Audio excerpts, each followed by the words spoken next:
I mean, in our line of work, we know that this happens, that discovery and disclosure happen where there's a sexual addiction or there's sexual betrayal that's taken place.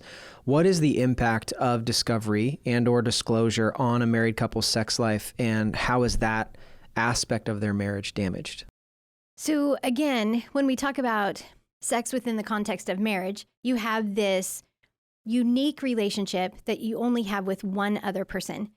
And it's safe, and you trust it, and you can depend on it, and it's all of these really great things. And then betrayal happens, and everything that you thought or everything that went into that experience is gone. Those feelings can be, I mean, really, in a lot of ways, they're gone. And so the couple then goes through this recovery process, but really part of that is then re-scripting or re-describing or defining this experience, because it can't ever be what it was before. That's just, you can't ever put the genie back in the bottle. But what you can do is get healing for both spouses, right? Betrayal is a huge experience, and healing has to take place. But it also is just looking at it and thinking, okay, we can either go back to what we had before, that sex before, or we can create something new that is all of those things that we want, that is mutually satisfying and is safe and that I can trust. But you have to be willing to go through the process to rebuild that. Otherwise, it's not going to happen. And one of the things that they have found with partners, betrayed partners, is that when disclosure or discovery happens, that then immediately they don't feel safe. And what's interesting about that is that it might not be, it might be months before they can even verbalize what safe is going to look like now. You know what I mean? Because you've ripped away all of these things that they thought were true. And so then even in their own mind, they're having to redefine what all of these things mean and recreate a situation that makes those things even possible, if that makes sense. And so I think that when betrayal happens, it really does disrupt all of the things that a couple seem to share together.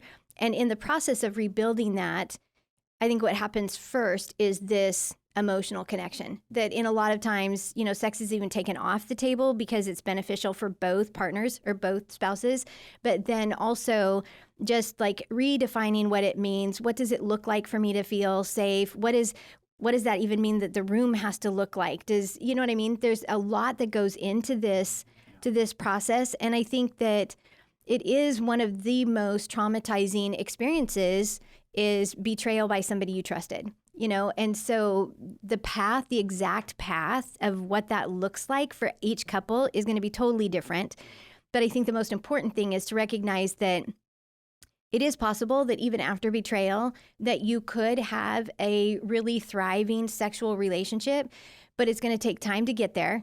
And it's going to really take more of a strategic look at not only navigating the relationship, but also deciding what is this going to look like for us going forward? Because in a lot of ways, you kind of wipe the slate clean and you get to decide. Yeah. You know what I mean? You get to recreate something that could be so much more beneficial and pleasurable and rewarding to you as a couple going forward. But it's going to take that work. Mm-hmm. Yeah. I think it's good to emphasize that in discovery, in a process of disclosure, every couple is different and unique, and some couples may be able to re-engage quite quickly on a physical level, while others it might be much, much longer.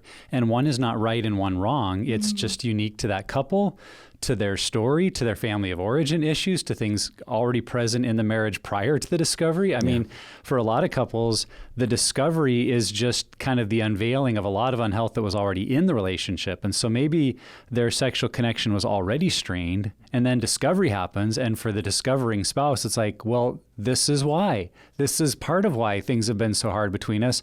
And now their interest in re-engaging is going to be probably much more delayed than a couple that's maybe had some level of health, and then the discovery happens in a way that's being handled well, and there's, good group engagement and signs of hope and recovery, like that couple might re-engage much, much sooner. So I think we do want to release any couple from are we doing it right? It is what you said, Heather. If to them it feels right, and to both spouses, they feel safe, they feel comfortable, they feel ready, then the timing is kind of immaterial at that point. But it does occur to me that that's a big part of why we rewrote Betrayal and Beyond, because we have seen, and research has shown, how significant safety is for that betrayed or wounded spouse who is saying, am I safe? And it's not appropriate for them to be trying to re-engage physically if they've not been able to answer that question for themselves and to allow their brain and their body to come back to a place of engaging in that activity in a way that feels right and comfortable and safe to them. So everyone is different, but that is a season of life where we've seen it would be appropriate for there to be a time where there isn't sex. Yeah.